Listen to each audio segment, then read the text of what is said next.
If I told you that there was a riddle that uncovered the truth about how to recover from anxiety for good, would you believe me? Well, it's actually a riddle that my 10-year-old told me after coming back from school one day. One that I'd heard before, but this time when he revealed the answer, I realised that the popular solution that he gave really does explain why so many people struggle to beat anxiety too. Curious to know if you've fallen for it? Well, let's dive in. So what is this riddle? Put yourself in my shoes. Kids come back from school, whilst you're busy trying to clear up, make them toast, prep for a webinar you're doing that night, your son says, "Daddy, riddle for you. Imagine you're trapped in a room with no doors and no windows and it's burning down around you. How do you stay safe?" Now, not really processing, I replied, "I don't know." And he grinned proudly with that gotcha expression and said, "Stop imagining." I rolled my eyes and thought, yep, you got me, and he then happily trotted off with his freshly made toast. However, I was thinking about this for a few days and realised that not only is this answer incorrect,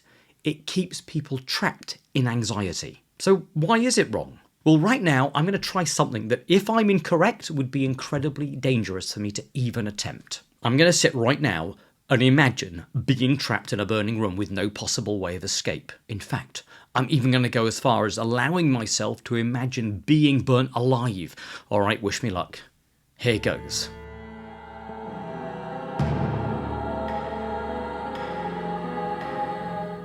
So, I genuinely just imagined all that, and I seem to be just fine. In fact, answer me this, at what point was I actually in danger? I wasn't, right? I was entirely safe the whole time because I was just imagining it. I didn't have to stop imagining it in order to stay safe, because when I'm just imagining it, there is no inherent danger there. More than that, because I was really orientating towards knowing that I was making shit up and it wasn't actually happening, I didn't really feel any anxiety at all. Now, the solution normally shared as the answer to this riddle is stop imagining.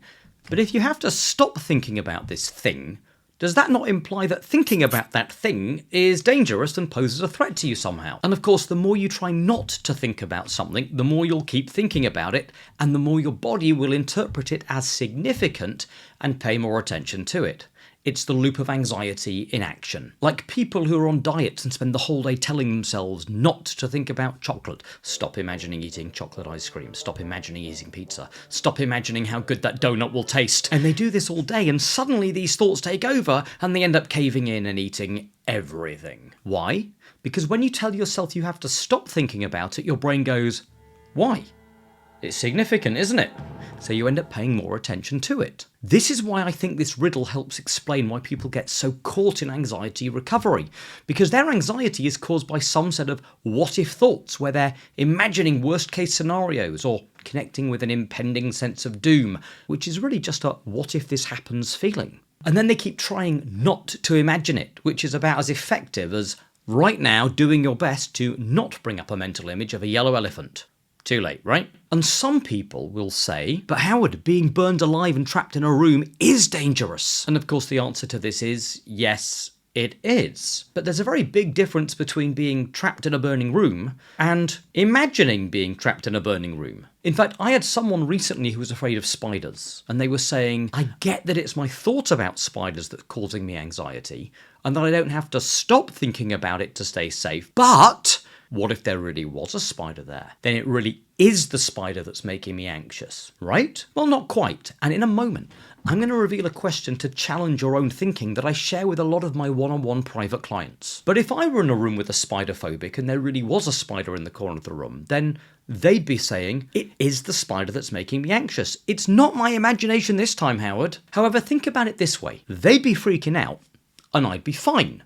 So how can it be the spider causing the anxiety? I mean, I don't believe the spider had a meeting that morning at the Daily Conference of Spiders where they said, all right, lads, give the fear to Julie, but leave Howard out of it. Nope, it's just being a spider. So what is the difference between me and my client? Well, when the spider appears, they start imagining a bunch of different things. What if it comes towards me? What if it bites me? What if I panic? But notice, it's not the spider that's causing the anxiety. It's their imagining worst-case scenarios about the spider that's causing the issue. And then they're forgetting that they're just imagining it. So do they need to stop imagining these things in order to stay safe? No. And the sooner they see that their thoughts about spider aren't dangerous, the sooner the anxiety around it goes. So what is the question I teach my private one-on-one clients to ask themselves? It's a question that I refer to as the "is it universal" question. Is everyone, universally speaking, anxious about this thing? If the answer to this question is no, then it can't be the thing itself that's causing the issue. It's your thoughts about it. And you don't have to do anything with those thoughts in order to stay safe because, well, they're just thoughts. So when people say flying makes me anxious, it can't be true. The plane wouldn't choose some people to get anxious and not others. Instead, it's your thoughts about the plane. And so if you want to truly recover from anxiety, remember that the riddle I started with exposes the truth. You don't have to stop imagining things to stay safe. Just remember you're just imagining things, and the anxiety response lowers. And if you want some of the other breakthroughs that after 10,000 hours of client work I noticed seems to make a big difference to those recovering with anxiety, then you should probably check out this video here, where I share the 3 anxiety-beating breakthroughs you need to get your head around if you wish to truly recover.